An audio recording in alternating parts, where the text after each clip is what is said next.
evening, everybody. This is the day the Lord has made. We do rejoice and we're glad in it. We're grateful for it. I am so thankful to be on this wonderful venue once again, where we are collaborating, as I am the senior pastor of Life Builders Church, and we are collaborating with the wonderful ministry and the wonderful gift of Keys of Hope.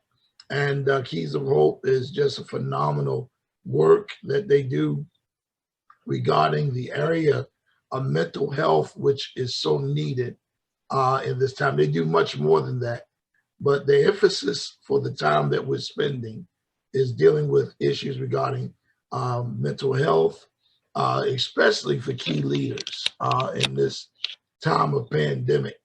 The last few weeks have been phenomenal. Our speakers have been no less than pristine in their approach. They've been directly on target.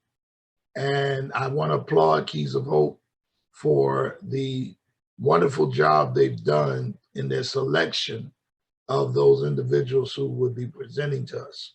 And I know tonight will be nonetheless. Got a little allergy thing going, so that's why my voice is a little scratchy, but hey, it's still a great day. And I'm very thankful to be here. So I'm asking that as we prepare to get into this session, that you would, of course, mute all external noise.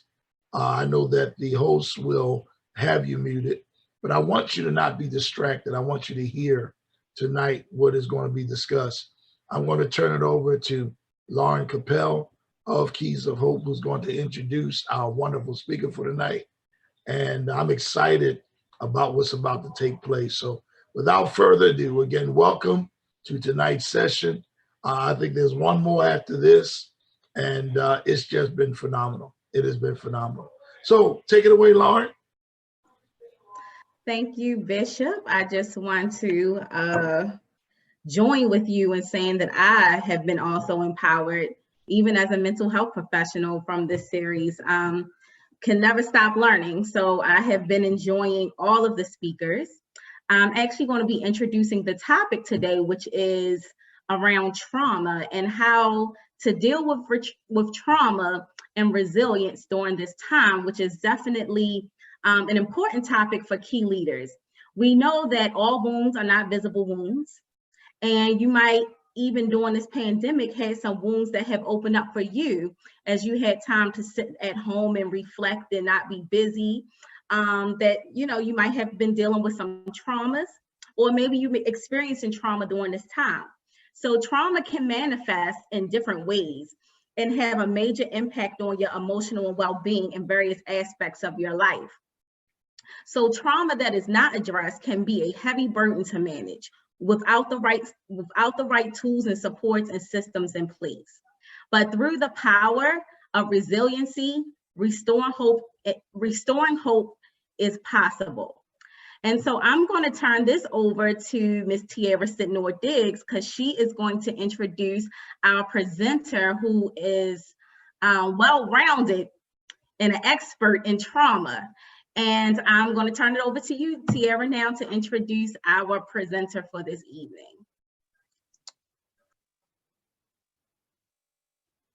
Thank you, Lauren. Good evening, everyone. I'm happy to see everyone again, or welcome if this is your first time joining Keys of Hope Consultants, as well as Life Builders Church with Bishop Carrington. I have the pleasure of introducing our speaker for the evening. Dr. Candace Aston is an assistant professor of school psychology at Towson University. She also earned a master's degree in both child psychology and elementary education. Dr. Aston has years of experience working with urban populations in schools and in clinical settings. She completed her doctoral internship at Sarah Reed Children's Center, which provides intensive psychiatric services for children with significant trauma and mental health concerns. The focal point of her research has centered around culturally relevant social emotional interventions for racially diverse populations. Dr. Aston has extensive intervention experience and has published several journal articles on assessment and intervention practices with Black children. Now that I'm finished reading, I would like to introduce this beautiful soul. She's amazing. She's awesome. She's super smart, very engaging. You will not be disappointed this evening. We always encourage anyone who joins us to make sure that you lean in, ask questions, answer questions. I will be visible within the chat box. So if you have anything that you wish to share, or you have a question, or if Dr. Aston says something that resonates with you, please feel free to participate in the chat box. I'll make sure that we articulate some of your thoughts to Dr. Aston, and I believe she'll also kind of be doing some interactive things with you as well. So without further ado, I would like to introduce you to Dr. Candace Aston. Great. Well, thank you for that warm welcome. I'm excited to be here tonight and speak on trauma, which is not the sunniest topic, but I hope you walk away with feeling empowered to support people that have experienced trauma, as well as some strategies should you encounter people with traumatic backgrounds. So I'm going to just pull up some slides and we'll get started.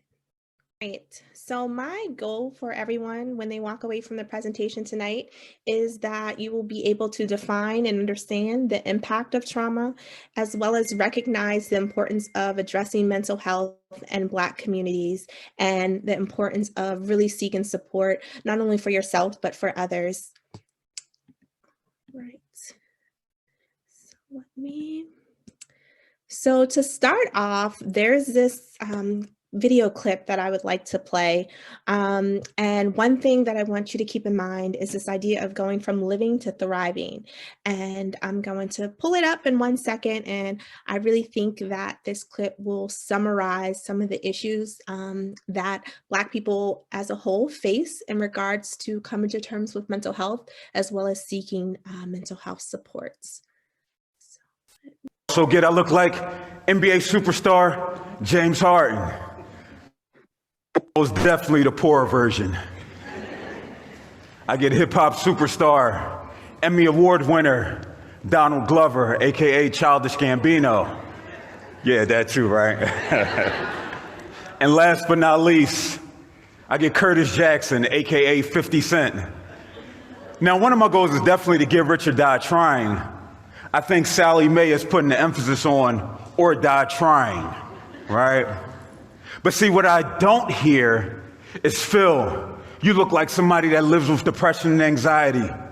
Phil, you look like somebody that was suicidal for 15 years, every day, 5 to 6 times a day. They don't say, Phil, you look like somebody that was driving on Interstate 95, wanting to crash your car to end your life. No, because see, here in America, when we think about mental health, we think about the homeless man who's walking the streets, talking nonsensically to themselves. We think about the white celebrity who takes their life via suicide. We think about the white mass murderer who goes into a high school and takes the lives of innocent children. Or it's usually your president who loves to tweet venom from the hip. But see, rarely does the conversation speak of a father of 2 kids, someone who possesses a master's in exercise science, a master's in social work, somebody pursuing a doctorate. Rarely is it a person of color. Rarely is it a Black man like myself, until now, because Black mental health matters. Now, you may be asking yourself, what is Black mental health, and why is it differentiated amongst racial and ethnic lines? Black mental health are the individual and collective experiences that influence the wellness of a community. Trauma is the biggest influencer of Black mental health. We're talking about historical trauma, slavery, Jim Crow, the civil rights movement, the Tuskegee experiment, up until present day trauma. When you see somebody that looks like you get killed in their home, rest in peace, Botham Jean. When you see somebody who's living with mental wellness issues get killed by the police, rest in peace, Laquan McDonald of Chicago, Illinois. Or when you see somebody that looks like you get killed by somebody that looks like you. Rest in peace, Triple X Tentacion. See, when we talk about trauma, trauma is unique to the individual, and I'm no different. There were 3 impactful traumatic situations that I've experienced in my life outside of the genetic predisposition because my grandmother lived with schizophrenia. I hearken back to being in 8th grade, 13 years of age. On the way to school, my mother has a nervous breakdown. She's crying. She's pulling at her clothes and her hair. She's cursing. I felt helpless because I couldn't help her I couldn't help myself. And see, I was expected to continue to go into school that day and achieve. It's funny, when I first started telling this story, I told my mother, listen, I'm telling the story of when you had a nervous breakdown. And she said, Phil, that didn't happen. Now, I know I'm getting older. I have a few grays, right? But I swear I remember that. And then she called me a week later and she said, Phil, I didn't know you remembered that. As if I wouldn't remember the most traumatic situation that I've experienced in my life. And that typically happens. We're often expected to just continue on because we are so resilient as a people, because we do survive, and we've survived for hundreds of years. And I was expected to survive and go into school that day and perform. And I did, because like many of us, I learned how to suppress my emotions and my feelings. But what if I didn't? What if I went into school and I started arguing with peers and fighting? What if I started arguing with the teachers? What if I did criminalistic behaviors within the community? Would I be deemed incorrigible and unable to be in the school setting, in a community setting? Or would anybody care that I just experienced this traumatic situation that has impacted me? Fast forward to my 12th grade year, 17 years of age, January 2001. My mother said, Phil, come downstairs. She said, Phil, your brother Bobby died. And I started crying. That was probably the only healthy coping skill that I had at the time, right? Because being a product of the hip hop culture, hip hop tells me when somebody dies, you either go out and get some liquor or you go get a rest in peace tattoo. Well, I wasn't old enough to drink. That would happen once I got to college, right? But I went out and I got this rest in peace tattoo. As if that was going to do something, if that was going to take away the pain of losing a primary relationship. It didn't. And people ask me, Phil, well, how did your brother die? Say, the opioid epidemic is popular now. But in the black community, in the hip hop community, especially amongst black male, it's always existed. He was one who liked to use codeine and Xanax. I don't know what he was trying to cope with. I will never know. I went to school that Monday because I didn't have anybody to say, Phil, stay home. Because my mother was going through it because she just lost her only child. And I went to school feeling all of this emotion. And I remember it like yesterday. I was sitting in computer class. Miss Williams, my computer teacher, came up to me, and I don't know what she said. She said, Phil, she could have said, Phil, what was the score of the Eagles game last night? I let her have it. I blacked on her. I cursed her out. Why? Because I had all this built up anger, all this built up rage. Because see, when we're talking about depression and anxiety for black men especially, it doesn't look like somebody laying in bed for 6 and 7 days on end. No, it manifests itself through anger and rage. I ended up getting suspended that day. And Ms. Williams and I were able to laugh at the situation years later because I was able to cope with it and understand what I was feeling. But again, it was a moment in time that impacted my life. My third and final story happened at Bloomsburg University in Bloomsburg, Pennsylvania. Again, we remember traumatic situations, and I remember it like it was yesterday. I call it the Jew story, right? Because when I go fill out job applications and it says, have you ever been convicted of a crime? As long as it doesn't say misdemeanor or felony, I can ignore it if it says that. But if it says, have you ever been convicted of a crime, I have to check it off. And then I put Well, it all started with a cup of juice. And then the employers, they laugh like, oh man. And I laugh like, ha, ha, ha. That's my life. So the juice story is, I was coming from the gym to go get me something to eat. I got my food. I paid for it, emphasis on pay. And you know how you go to McDonald's, they give you a cup and you can go to the fountain and get whatever drink you want. And I did that, and I tasted it to see if it was watered down. But see, when you go to a predominantly white institution like Bloomsburg University, it seems like they have all the minorities' names on a list. And the school police officer said, Phil, that's stealing. Mind blown. And me having this anger, this frustration that's built up over years of trauma, and me not being able to express myself in a healthy way, I blacked on her just like I did Miss Williams. Unbeknownst to me, that would lead to 20 plus charges. I ended up going to jail that night. I ended up getting expelled from school. I ended up doing a weekend in jail because, listen, they say you'll get judged by a jury of your peers. With the average age in that community being 60 and over, it wasn't going to be a jury of my peers. But I needed that experience. I needed it. And I needed it because it told me that, Phil, I have to do something different. I ended up appealing to get back into Bloomsburg University, and people knew me, so people wanted me back. And so I got back, and I was focused. One day, my psychology professor, Dr. Cambone Camara, God bless the dead, he said, Phil, come talk to me about anything, anytime. And I took him up on that. I went and talked to him, not to talk about school. I went to talk to him about a young lady I had been courting, right? And I wanted to understand, why didn't she want me? So I went to his office. I'm like, listen, I bought her sneakers. I took her to the movies. I took her to dinner. Well, my mom took her to dinner and all those things because I didn't have a job. Thanks, Mom. But he said to me, Phil, in life, you change to get something or to keep something. And I'm like, man, what are you talking about?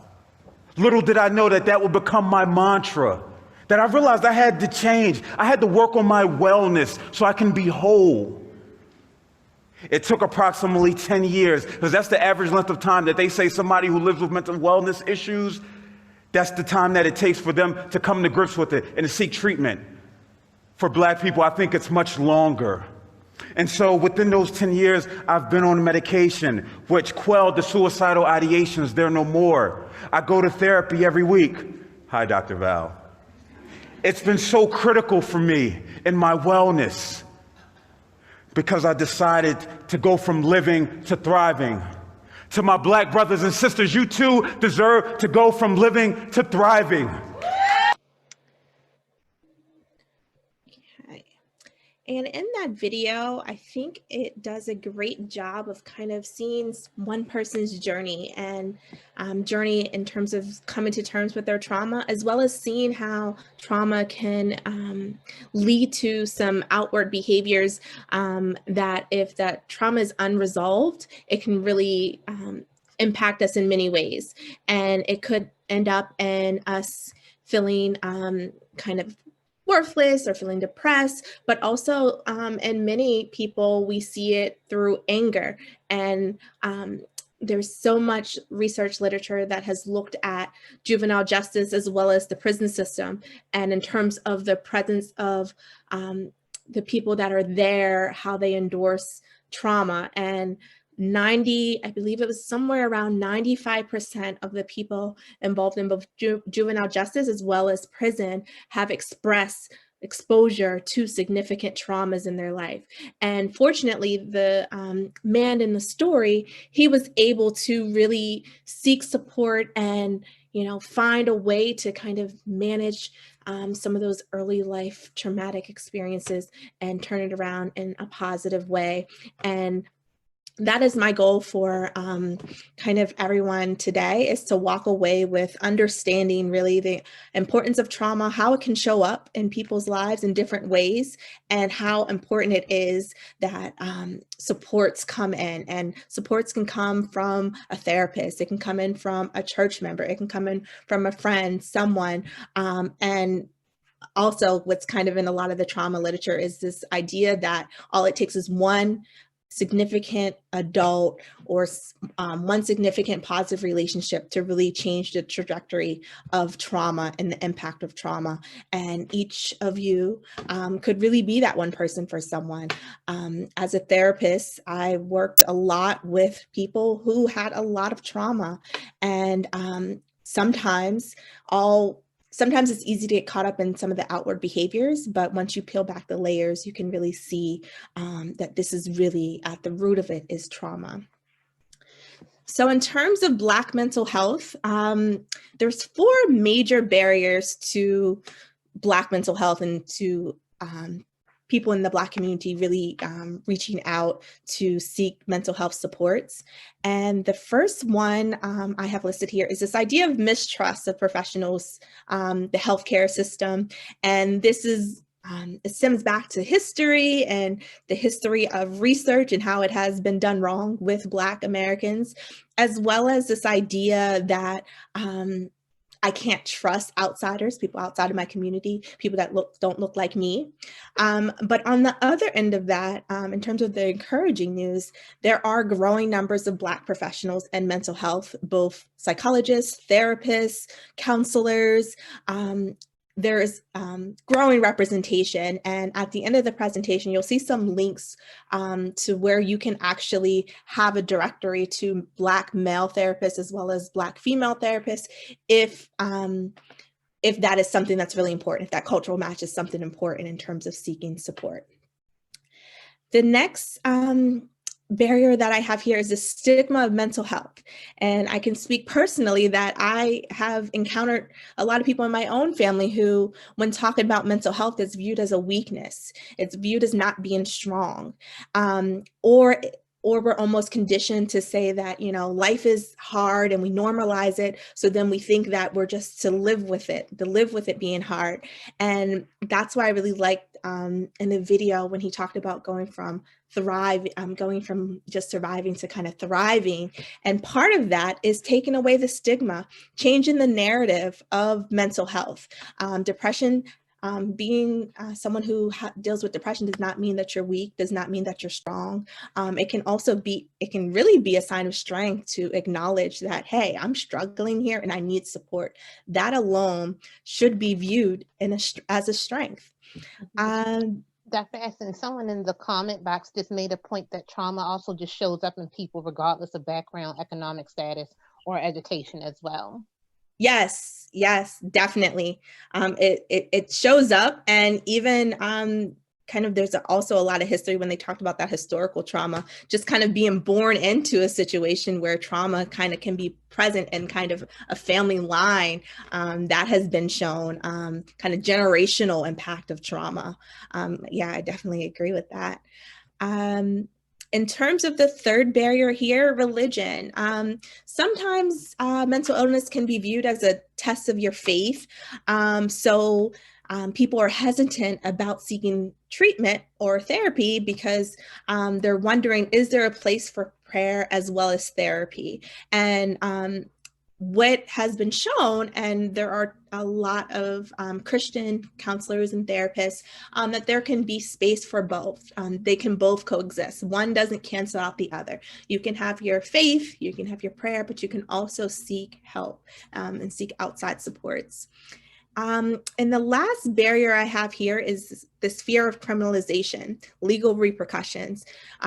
If I seek mental health or if I say I have a mental health disorder, what would that mean? Will people, will I be a target? What will the people at my child's school say if they know I live with mental illness? And that's a real fear. But the good news in terms of the counter that is that there has really been increased advocacy for Black mental health and for how to really change that narrative that being someone who or struggling with mental health means that you can't parent or things like that. So there's a lot of supports out there that probably haven't weren't there 10 years ago. So we're kind of in a good place in terms of pushing Black mental health awareness. And even from a national level, celebrities, as well as important figures kind of in society have really stepped out and said, like, I am someone who struggles with mental health, to kind of just make it visible. And I think that's the importance of it. Trauma can often be invisible. It can be something that it's almost like this invisible backpack that you wear, and it goes everywhere you go. It impacts your beliefs, it impacts your thoughts, but no one can kind of see it. They don't know why you do what you do. But a lot of that is what you're carrying in kind of this invisible backpack. So through therapy and other supports, you can learn how to repack that backpack with some positive coping strategies and different ways of being, thinking, feeling.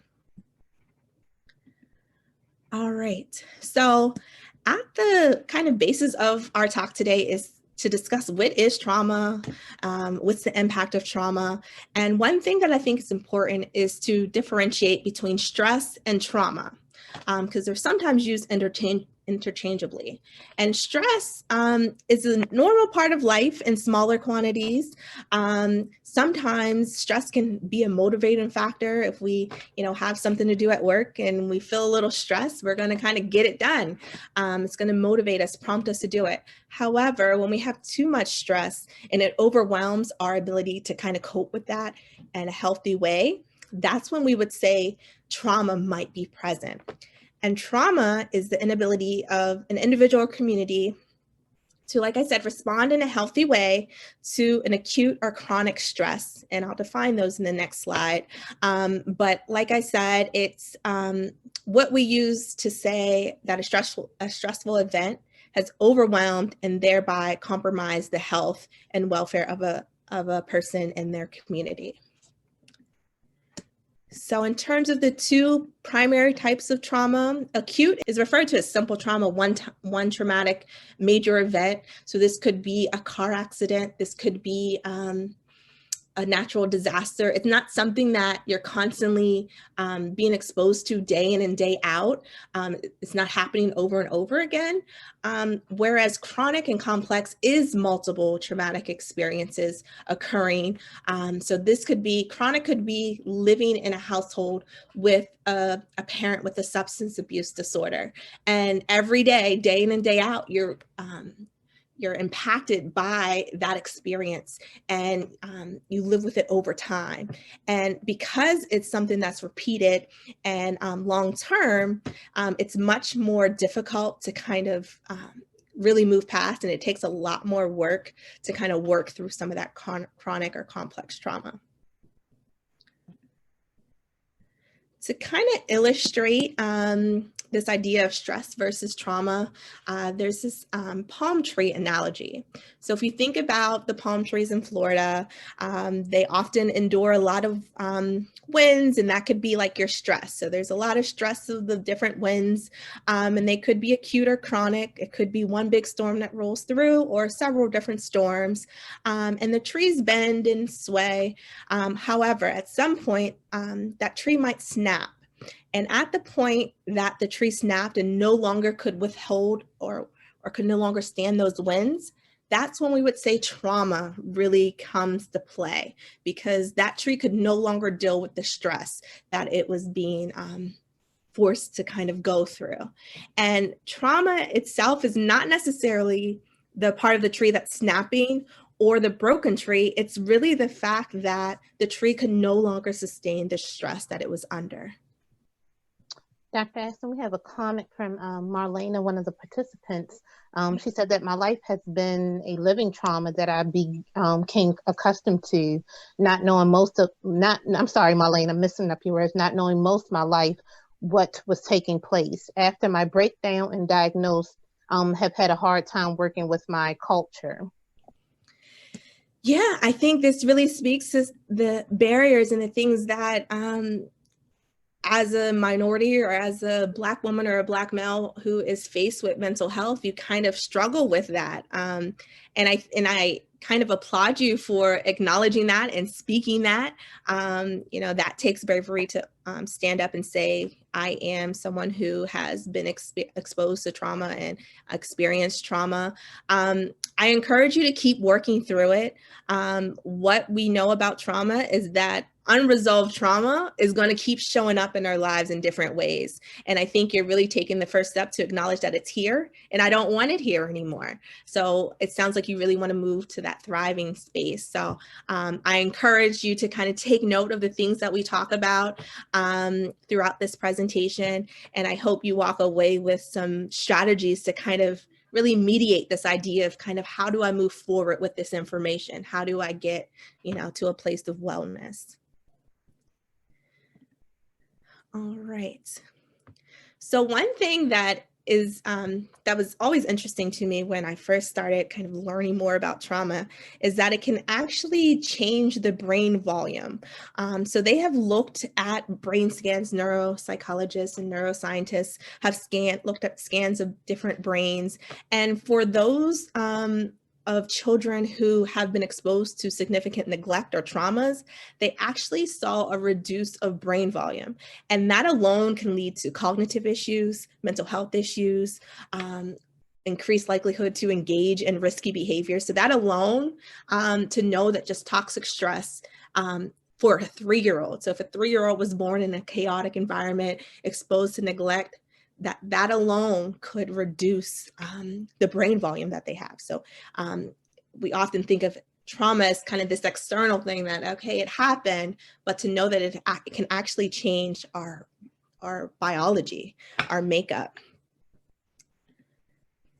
The next phenomenon that I wanted to talk about in terms of this idea of how trauma can change our brains is this idea of fight, flight, or freeze. And what this relates to is an area of our brain called the amygdala. And what the amygdala does is activate when we sense fear, and it kind of gets us into this survival mode. So it's almost like if you're walking, you see a bear, your amygdala is going to be triggered, and then you're going to go into fight, flight, or freeze. You're going to get ready to kind of take on that bear, or you're going to flee, or maybe you'll be frozen because you're just overwhelmed. So maybe you become numb. And what happens with people with trauma is that it's like they're always seeing a bear. It's like they're hyper vigilant. They're always kind of on edge. So what this might look like is, someone who you walk up to and kind of maybe touch their shoulder and they became really startled or had a big response. That could be a possible trauma response because their brain has now been trained to kind of always be on alert, always be on fight or flight survival mode. And it's something that I work with when I'm working with children in the schools. Sometimes I'll hear teachers say like, nothing happened, just a pencil dropped, or I don't know what happened, I just took the paper out of their hand. And they don't realize that trauma really changes the reactions. And I often have to kind of work with them to understand that this is a trauma response. This is not a behavioral issue within themselves. This is really, how do we change the way we interact with them in order to be more trauma sensitive? All right, so the next thing that I wanted to discuss is the ACEs study, which stands for Adverse Childhood Experiences. And this study is what helped us know the most of what we know about the impact of trauma. And it was a longitudinal study. It looked at some participants over the span of 10 years, and it wanted to see if early exposure to trauma led to certain outcomes or increased the likelihood that someone might have certain physical, emotional problems, they might have health problems. How is trauma going to show up 10 years later? And if you have more traumas, does that increase the likelihood that you're going to have even more issues that show up later on? So here is the survey here. And I think it's helpful. I remember sitting in my graduate program and when learning about trauma, my professor kind of said, take out a pen and I want you to take this quiz. And the reason for it is because by understanding your own personal things that you carry with, it really will help you in your own work with others to really kind of have a good self-awareness of your own things that might have happened in your life, as well as checking in to see if maybe you yourself would be someone who could benefit from some supports to kind of work through some early experiences. So I will ask you all to kind of jot down a yes or a no or a tally mark as I go through these 10 questions. And when we go to the next slides, you'll see that how the study worked is they looked to see how many yeses, so how many ACEs one person has endorsed, and based on their the numbers that they endorse, so maybe 4 of these questions you answer yes, they have shown that people with 4 or more yeses are more likely to have these things occur or these things happen. So I will read through these 10, and if you can just kind of jot down yes or do a tally, and then keep that in mind as we work through the next couple slides. So the first thing is answer these questions based on your first 18 years of life. So the first one we have here is, did a parent or other adult in the household often swear at you, insult you, put you down, humiliate you, or act in a way that made you afraid that you might be physically hurt? So if that is a yes, you can tally mark or however you want to kind of keep a running count for yourself. The next one, did a parent or other adult in the household often push, grab, slap, or throw something at you, or ever hit you so hard that you had marks or were injured? The third one, did an adult or person at least 5 years older than you ever touch or fondle you in a way, in a sexual way that was unwanted? You would enter yes for that. Did you often feel that no one in your family loved you or thought you were important or special, or your family didn't look out for each other, feel close to each other, or support each other? Number 5, did you often feel that you didn't have enough to eat, had to wear dirty clothes, and had no one to protect you, or your parents used substance abuse while they were taking care of you, or did not take you to the doctor if you needed it? Number 6, were your parents ever separated or divorced? Number 7, and this is specific to your mother or stepmother or someone else who stood in that role, did they often push, grab, slap, or have something thrown at them? Or ever repeatedly hit over at least a few minutes or threatened with a gun or a knife?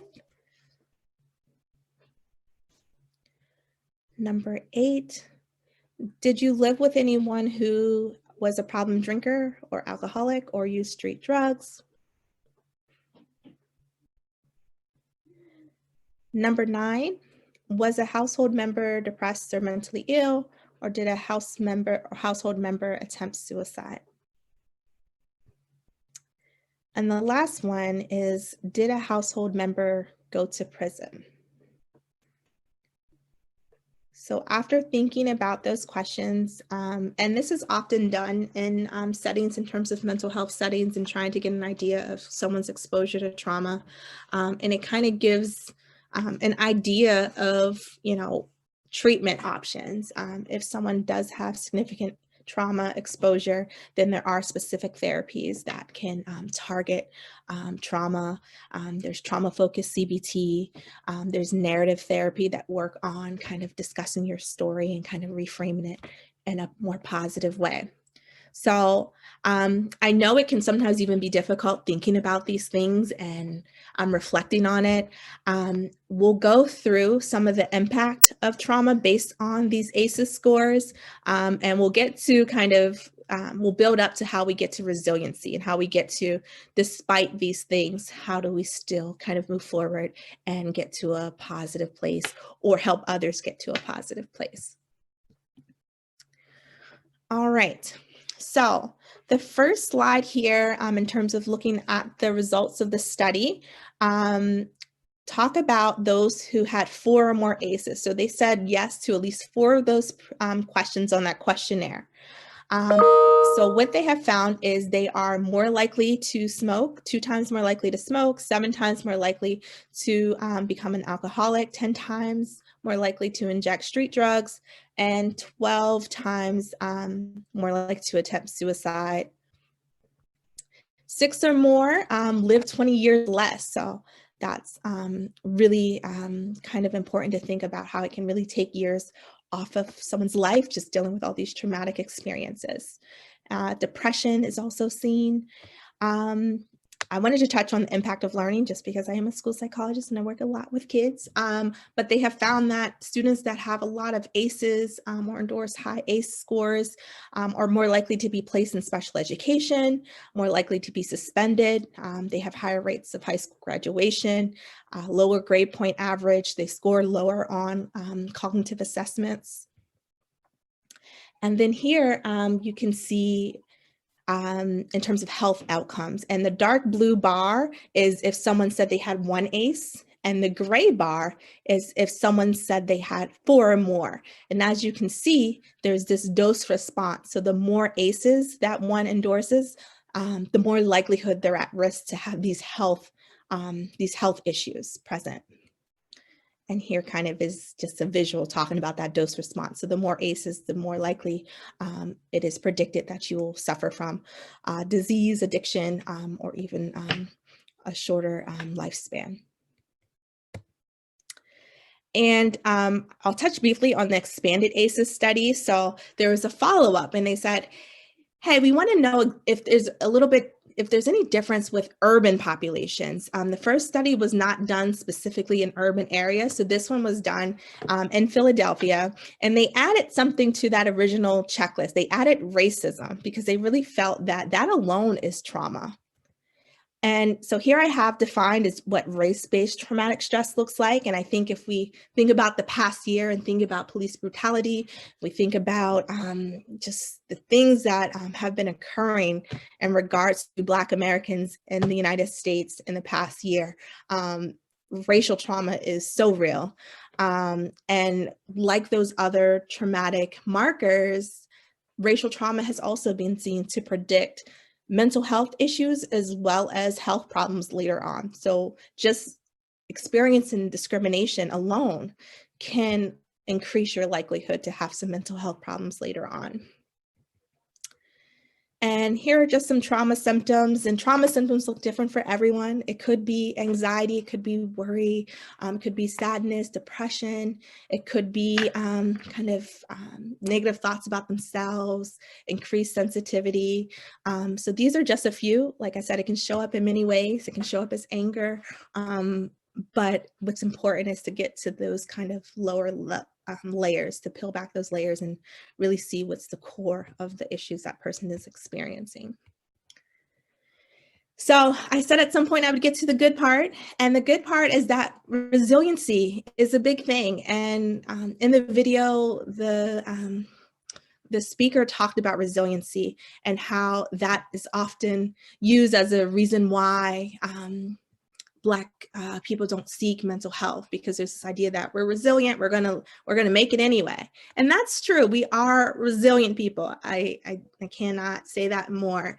However, if we pair some strategies to even bolster that resiliency that we already have kind of ingrained in us, we can really improve the outcome even more. So resiliency is the idea that good outcomes in spite of serious threats to adaptation or development. So despite having some ACEs, despite having 4, 5, 6 or more, you can still bounce back. And I'll kind of share in terms of when I first took my ACEs quiz, I endorsed 6. And I remember thinking like, wow, 6. What's the outcome for me? What's coming? But then I thought about some of the things in my life that helped serve as protective factors as well as build resilience. And the church was one of them, as well as family support. And I had a lot of other supports that kind of just were around, at sports. I had, community involvement through church. So there was all of these things. And I think as kind of thinking about how you or organizations can support resiliency, you can think of the 4 R's.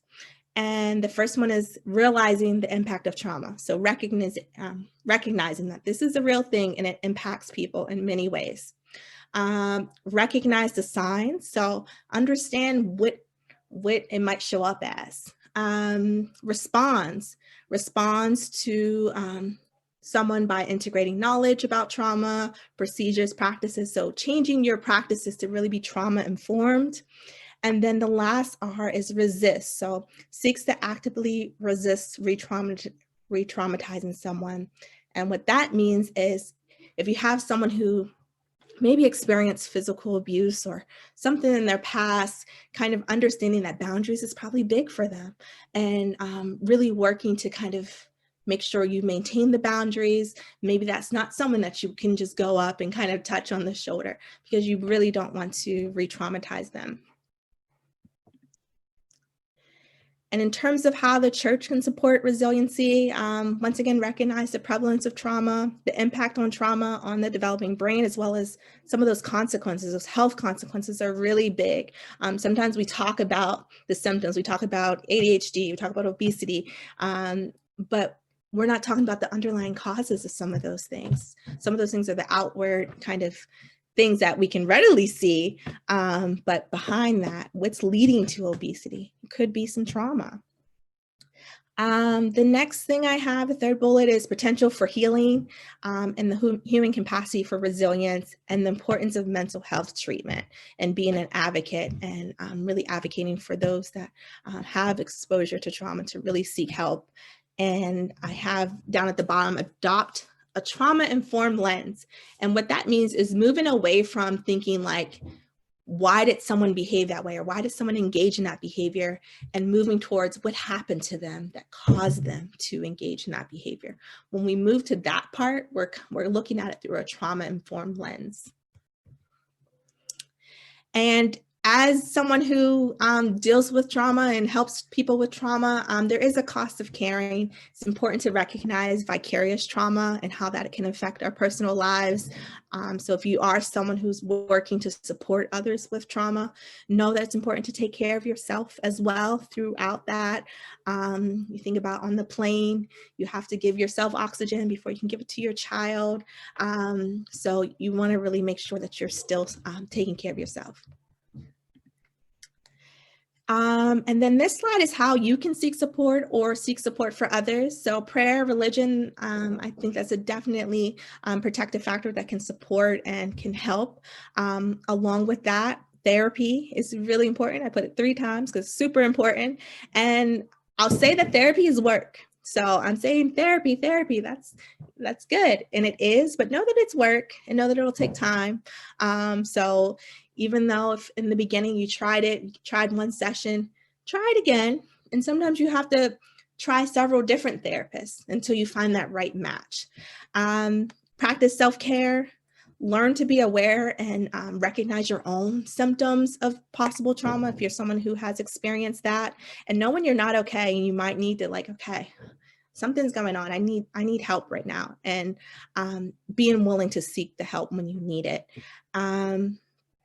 And other things is to make a list of things that might be triggering and find ways to kind of how you're going to cope when those triggers come up. So some common concerns that come up in terms of therapy and religion is therapy will conflict with my religion. I don't want to be judged by my church members. I won't find a therapist that also can take into account my faith. And this slide says reframing of beliefs, and reframing is a common strategy in therapy, cognitive behavior therapy. And it's about kind of how we change our beliefs to kind of reword it so we could change our thoughts, change our feelings. So 3 ways to reframe those things I just spoke on is I can talk to a therapist and God. Therapy is a supplement to my religion, and God works through everyone, including therapists. And I'll close today with this scripture.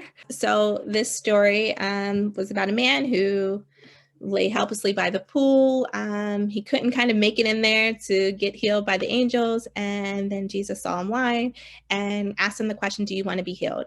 And for me, that's what I just kept thinking of. And I think that's a question that people who struggle with mental health really kind of grapple with. Do you want to be healed?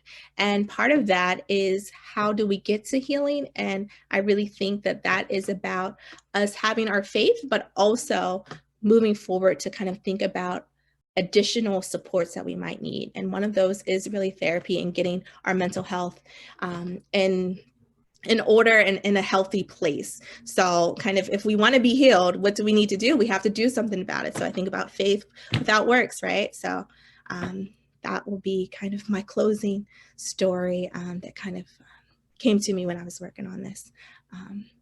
So Dr. that, yes. Ashton, could you talk about what help looks like when people are reaching out? Because I think sometimes people are very confused about who does what. So when it comes to like your Dr. Ashton, your background is psychology.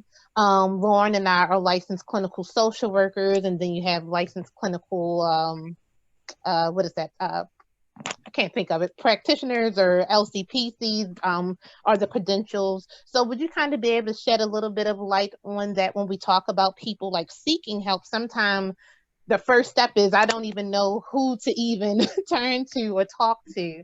So if you can kind of talk about that, that would probably be helpful.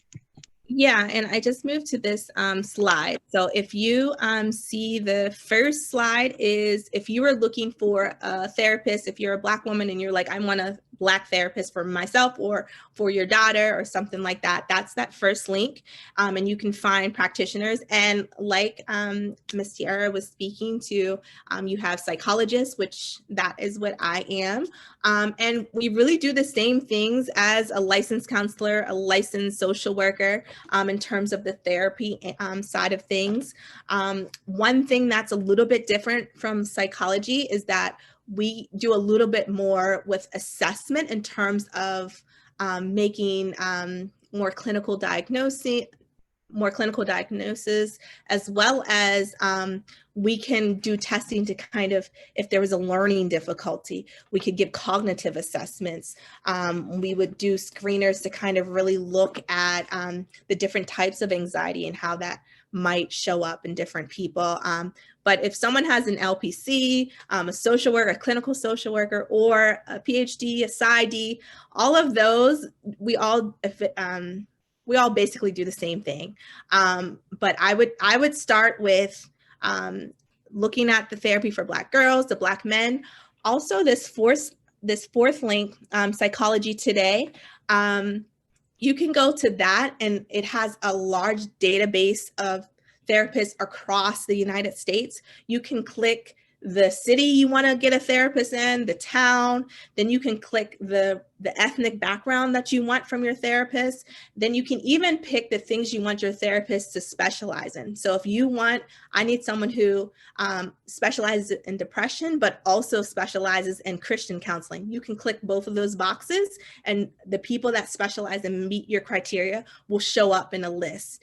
And I think that's a really helpful way of kind of shopping around to find your kind of specialty, kind of, what am I looking for? I need someone with trauma. I also want someone who's African-American, and I want someone who's resides in Canton. That's a close commute. You can find it. So that fourth link, Psychology Today, you can really pick and choose, as well as you can get their bio, the psychologists, and it's psychologists, counselors, social workers. They'll have their bio, their picture, everything. So you can kind of have a little bit more information to make an informed decision of who you would like to be your therapist, instead of just kind of calling the agency and kind of just hoping that it's a good fit. You can actually, do a little bit more homework on it. And for some of our viewers who are here with us now, or who may eventually watch the recording, who are in fact in leadership positions, could you kind of talk about even what that may look like? Because in a couple of our series, we've kind of addressed how sometimes it's a lot of weight that comes with being a leader. And because most leaders regardless of the capacity that you lead, and whether you're the leader of your church or over a synagogue or whatever it is, and then you're leader of your household, or you may have leadership roles within your job or position. Sometimes it may be difficult. So would you be able to even talk about like what that process maybe look like, or what are some strategies for people who feel like they're the ones where everyone dumps on them? How do we support them in making sure that they also get the help that they need as well? Yeah, I think that goes back to the idea of kind of the mask situation on the airplane. So self-awareness is so key. So if you are someone who has their own things that they have personally gone through, and then you're trying to listen to everyone else's things, and they're kind of bringing their stuff to you, it can be really difficult. It can be kind of a mesh. It can kind of become a mix of what you got going on, what they got going on. So I would say a good step is to make sure that you are in a healthy space of well-being, mental health, all of that. Like, get you in order before you can really be an aid to others. The other thing is, once you are in order, you do have to continually practice self-care, practice kind of when like, okay, this is a lot. I need to kind of figure out some more self-care. How can I take care of myself by taking care of others? And I think that's a common thing if we think even culturally in the Black community, when we talk about those stigmas and things of we're trying to take care of everyone, and we don't take a second to take care of ourselves first. So I would just really advocate to take care of yourselves first before you can be a help to other people. And then as you move forward, like having a good idea of resources. Sometimes if you're not a therapist and that's not your wheelhouse, active listening, listen to them, and then say, well, here is a direction I would point you into the path, because it sounds like you're struggling with some trauma, some past trauma. And I really think that you can benefit from counseling. And I think even by being in leadership and encouraging others to do counseling with, being in the church and it being kind of sometimes a stigma, I think that alone, where if you're someone who went to someone at church and said, I'm struggling with this, and they said, try therapy, and almost is like, oh, I didn't think that was okay. And it kind of dispels the myth that you can't do therapy in church together. Mm-hmm. Yep, absolutely. Alrighty, so that is all kind of I had for today. Thank you all for participating, and I hope all of you that have a chance to watch the video take away something that is important to kind of your own personal life, as well as how you support or help others. So my contact information is there. If I can be of support in any way, please feel free to reach out. Thank you. Thank you, Dr. Aston. Did anyone have any questions, any further questions, or just any thoughts that may have resonated with them? We can take this time. Or Bishop, I'm not sure if you're nearby, if you had any comments or any last words of encouragement that you do so well.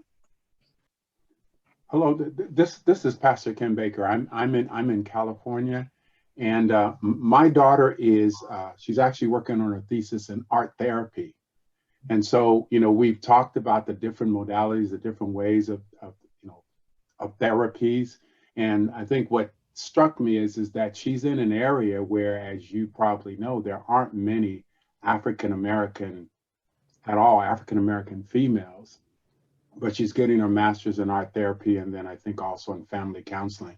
But it's a unique area of therapeutic expression and the things she's been learning, and that she actually does with children around using art as a way of helping them through the trauma. And as you can imagine, here in the Bay Area with the pandemic and other things that's going on, dealing with elementary school children and the stories that she tells me about, but using art as a way of helping them is another coping skill. So it's just interesting to me that I don't hear a lot about our art therapy as a way of healing or coping. Yeah, and I know Miss Sierra, we both have worked in Baltimore City public schools, and I know working one-on-one with the kids, they always love when I bring in art or even storytelling, ways for them to tell their story. And I think if we think culturally, that kind of goes back to some cultural characteristics in terms of how we like to express ourselves and creative ways. So yeah, I think that I'm glad she's entering our field. We need more. So I wish her luck on her journey. And also to Pastor Baker's point, even for adults, art therapy is amazing. Like we've seen, coloring books are very popular, and not just with the children. You'll find adults pulling out their crayons and their color pencils, and they have adult coloring books, or just even drawing, or story, like you said, storytelling, writing stories, or even through music expression, other forms of art, so even dance.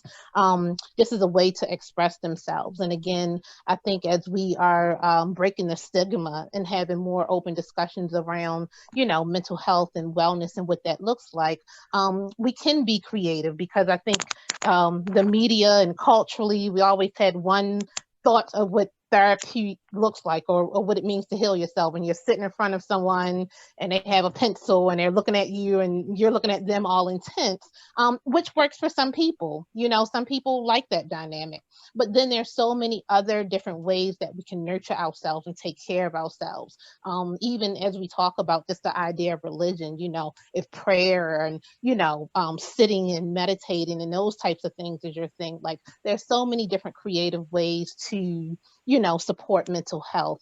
So I thank you, Pastor Baker, for sharing that. I really do. And it looks like we have someone in the chat box wanted to speak on the power of prayer during the process for me. So yes, that's a participant was saying the power of prayer. So thank you for sharing that. Yeah, again, prayer is definitely something that people connect to. Dr. Ashton, did you kind of want to again talk about it? And kind of mentioned it during the presentation, but again, if you wanted to kind of touch base with that and how it can go hand in hand with the therapeutic part as well. Yeah, but I think she was saying that she wanted to share her experience with it. Oh, sure. Yes. Yep. Hi, everyone. This is Melina again. Yes. Through this process, I lived a life where I was sexually traumatized when I was younger, but it was pleasurable, so I didn't understand that it was a traumatic experience until I was 15. And by a lot of choices and things that took place my entire childhood was traumatic. Had a teenage pregnancy, had the family support there. When I got to the point of the breakdown, when I couldn't take anymore, started going to therapy, to hospitals. And for me, I was like, God, where are you? I want to see you now. That's the one person that through all of everything I've been through, that could have only got me through this and to the point that I'm still alive. And through that process, having therapists, having family, having support, but God has been showing me step by step, I am here every way. And it's times when I am just speaking out loud, like, I need you now. I am going to walk this direction. I am going to go the wrong direction because the strength is not there. So I think that even through the mental process, if it's even spoken more about in the church, the strength of prayer and coming together, that generational curses and the things that we are going through are going to be stopped. And I know that I'm allowing my story to be told and not hiding it, because I went through it for a purpose. He didn't get me this far for nothing. So just with prayer and everything else, I know for sure in speaking on it that it does make a drastic difference as well. Absolutely. Yes. I co-sign that 100%. I think prayer is so important. And I think kind of just bringing it back to kind of having that solid foundation, that relationship with God, and then using that as your foundation, and then seeking additional supports as need be, but really keeping that as your foundation.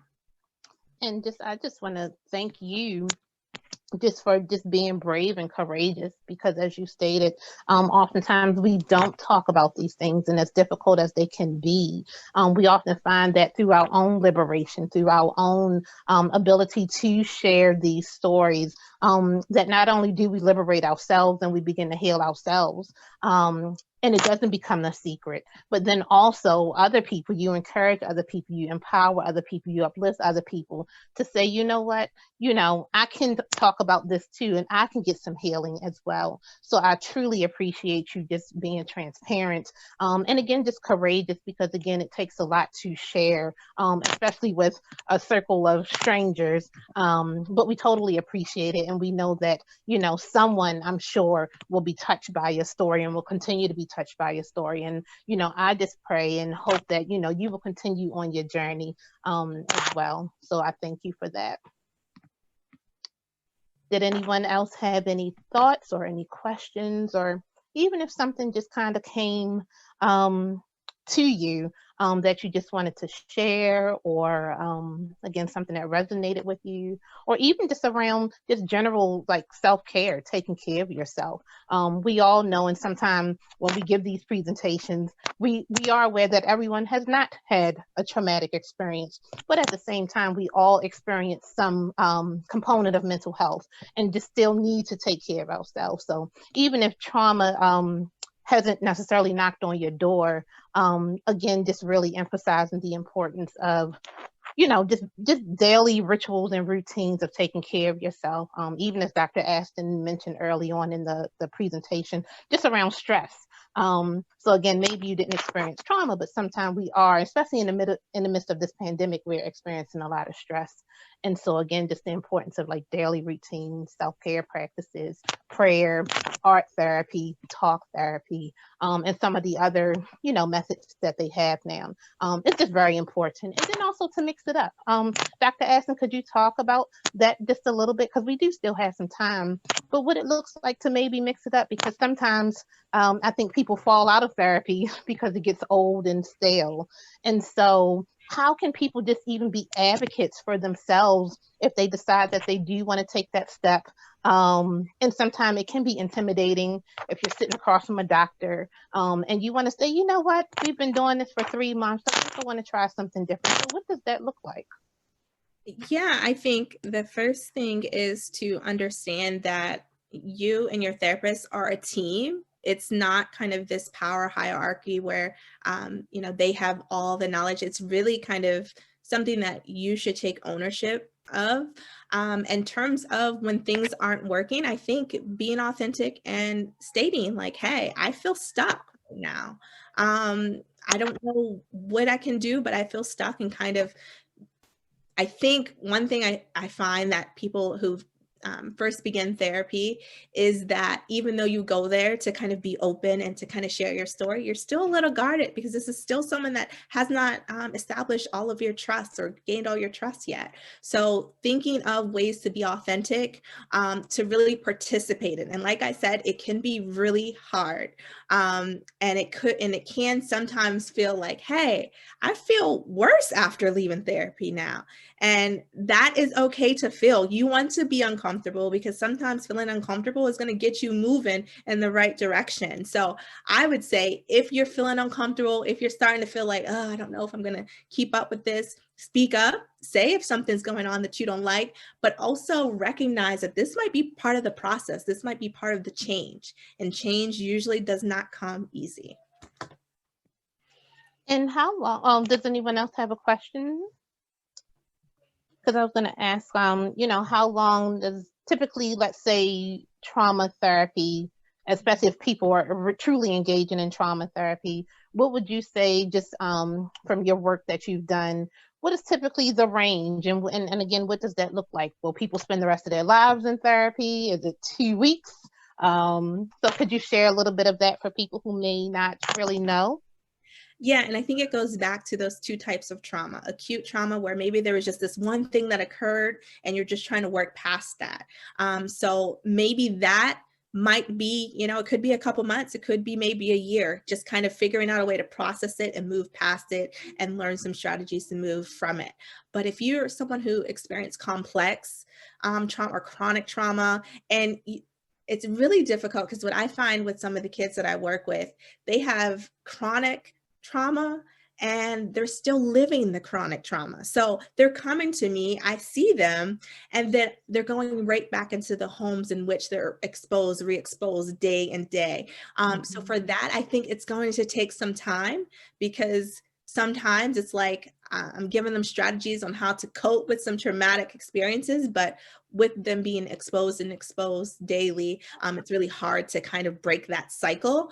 But for others, I really think it depends on how open you are, how willing you're ready to do the work. And then sometimes like it might start more intense and then go, maybe you start with 2 days a week, then maybe you're just once a week, and maybe you're once a month. So you don't have to, like, your frequency can change. Like, you can really kind of take ownership in terms of how much or how little or how fast you are willing to go. You really drive. I really think that you are a driver of your therapy and of your progress. So how serious, how much commitment you have to your healing. So like that Bible verse, do you want to be healed? How serious you take that answer is really going to, I think, determine how fast or how quick, and along with other factors. So sometimes you might be working through one trauma and then another trauma occurs, so then that compounds it. So it depends. I would say it depends. Okay. Well, thank you. I think this will be, like I said, really helpful for our leaders, because again, oftentimes, unless this is a part of your background and this is what you do, sometimes, I think they do sometimes just struggle as to what to sometimes do with the information and how can they best direct, the people that do come to them. So again, this information is extremely helpful for them to serve, but then also, as you stated, to be able to also do the same for themselves if they need to as well, as it relates to this topic. So if there aren't any other questions, any other comments, again, we want to thank you. I'm going to call Lauren back on to close us out. Yes. All right, everyone. If you have been joining us for these 4 weeks, thank you so much. I hope that you are blessed and empowered. You're leaving with some tools, not only for yourself and your family, but I hope that you're also leaving with some tools for your members. Like if you are a pastor or a ministry leader, I'm hoping that you have enough information to be able to support and help build that resilience, as we talk today, with the people that you are serving. I want to invite everybody back next week. It is our last week in the series. However, we do have some very important people coming next week. I never can pronounce his last name right, but Johnny O is what we call him. Our Baltimore County executive will be speaking at the beginning of the session next week. Next week, we'll be focusing on coping skills again during this time. As we're approaching the holidays, during this pandemic, not being able to be with our family and friends as we usually would. We know that it has provoked and triggered a lot of feelings. People are ready for 2020 just to be over, right? And so next week is really going to support in how you can get through the holidays and prepare for 2021, again, with a fresh mindset, new eyes, new everything, but not forgetting everything that we've gone through in 2020 and using this as a lesson as well. So please join us next week. Again, it's our last week, our finale. I was going to say a season finale. Our season finale of our mental health empowerment series. And again, our Baltimore County Executive, Johnny O, and his team will be joining us at 6:30, kicking off the session before our presenter comes for next week. So thank you again for you all coming tonight, and I look forward to seeing you next week.